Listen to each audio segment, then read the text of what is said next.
Vamos falar sobre o relatório Não, enviado... ele falou que escreveu pra ele enquanto tá no ar, é pra entrar no ar, É porque Mônica, quer entrar é no a ar. regra. É porque quer, no mínimo, ser É porque citado. tá querendo. Não é? É porque tá querendo se meter, né? Tá querendo palpitar. Mônica, e esse relatório que foi enviado ao STF sobre a PM de São Paulo e as câmeras corporais, hein? Olha, um relatório fortíssimo, Megali. Você sabe que o ministro Luiz Roberto Barroso deve decidir ainda hoje sobre a questão das câmeras corporais aqui em São Paulo. Que modelo ser usado, né? O governador Tarcísio de Freitas, no passado, foi lá, defendeu que esses novos equipamentos que a PM vai adotar são ótimos, maravilhosos, que os PMs têm que eles mesmos acionar a câmera, mas que eles têm que acionar, porque são protocolos, eles têm que cumprir, senão eles serão punidos. Serão mesmo? Será? Né, que a própria PM pune a PM, enfim. E o Barroso deu ali o benefício da dúvida, vamos ver como é que funciona, o governo teria que dar satisfações num determinado período de tempo, para depois ver se seria isso mesmo ou não. O Barroso está para decidir, né, se deixa esse novo sistema de São Paulo seguir funcionando, esses equipamentos que estão sendo adquiridos, ou se volta ao sistema de gravação ininterrupta o tempo todo, acionamento automático. Saiu da sua base, pegou a câmerazinha, pronto, ela está ligada e o PM não tem como desligar. Vai no banheiro, abaixa a câmera, coloca em outro lugar, se vira lá para manter a sua privacidade, mas na hora que está trabalhando ele não pode desligar. Bom, e a defensoria está nisso, né? Ela que pede que seja nesse molde, né, o funcionamento do programa das câmeras, e fez um relatório fortíssimo, Megali. Como que ela fez esse relatório, a defensoria? Ela atua a favor de vítimas que não têm recursos para se defender. E ela atuou em 457 causas de pessoas que, em algum momento, a PM fez abordagens e as pessoas falam que a abordagem foi violenta, que não obedeceu protocolos, enfim.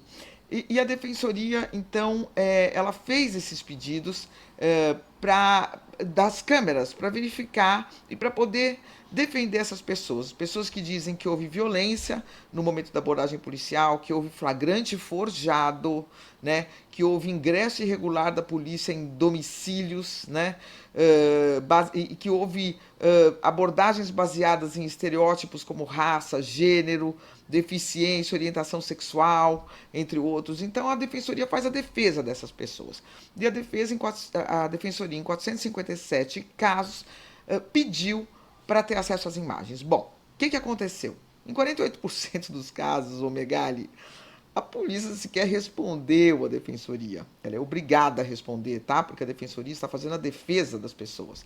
Não respondeu. Em outros casos, enviou lá as câmeras, mas não tinha imagem nenhuma porque a bateria da câmera estava descarregada. Alguns não correspondiam à ocorrência da qual a defensoria estava tratando. Bom, então a defensoria só conseguiu, de 457 casos, ela conseguiu analisar de verdade 100 casos, né, em que de fato foram encaminhadas imagens das câmeras corporais de todos os policiais envolvidos na ocorrência. Você sabe, Megali, que os policiais vão para a ocorrência com as câmeras e um filma o outro, né? Então eu tô com você, Mônica Bergamo, PM, Megali, PM, eu te filmo, você me filma, eu filmo a pessoa que eu tô abordando, enfim, é assim que funciona o sistema das câmeras corporais.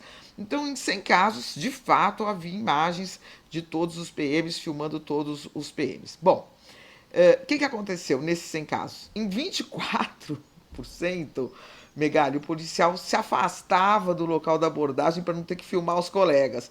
Então você, Megali, está abordando alguém violentamente, eu me afasto, eu não te filmo. Eu vou lá tomar água, né? Ou vou olhar para outro lado. Enfim, a câmera não registrava a cena, né? Em 32% dos casos, Megali, a câmera foi ocultada por algum anteparo, né? Uma mão na frente, alguma coisa na frente, ou então direcionada para um local diverso da abordagem, né? Como o rosto do próprio policial, tem imagem que aparece o rosto. Então o Megali está abordando alguém, eu filmo meu próprio rosto, filmo meu braço, né? Filmo o chão.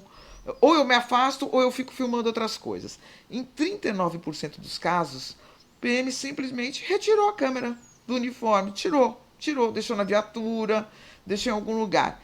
Em 36% não teve acionamento do som. Filmou, mas não teve som. E em 5% foi desligado, de fato, no momento da abordagem. Eles estão, até a defensoria, Megali, dá um exemplo que é horrível, com imagens, tá?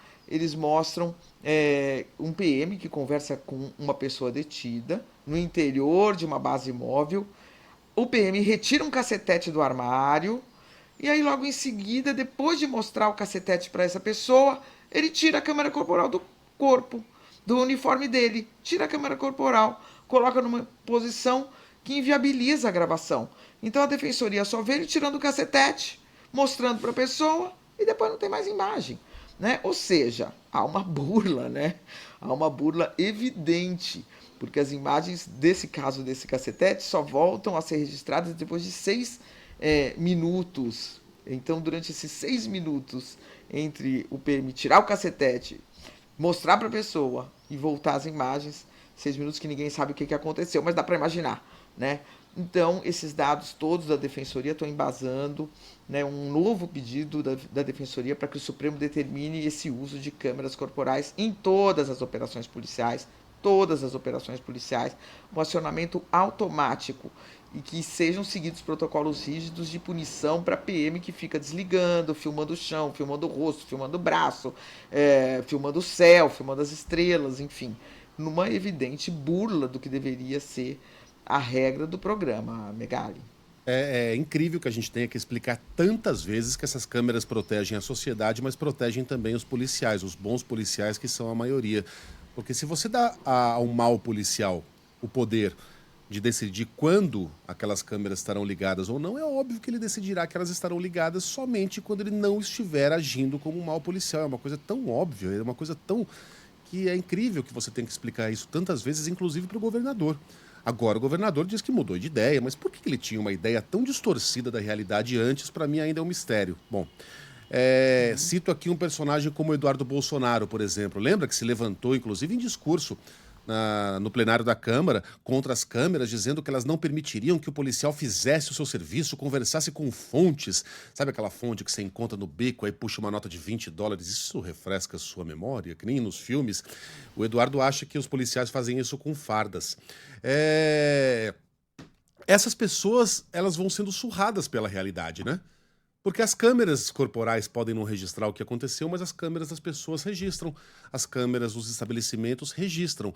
E aí chega uma hora que, encurralado pela realidade, o governador não tem alternativa que não seja reconhecer que ele estava errado. Algo, inclusive, raro na política. Já Eduardo pode optar por simplesmente ficar calado, né? Fica quietinho. O problema é que nesse processo de as pessoas levarem uma surra de realidade, tem pessoas levando surra de cacetete.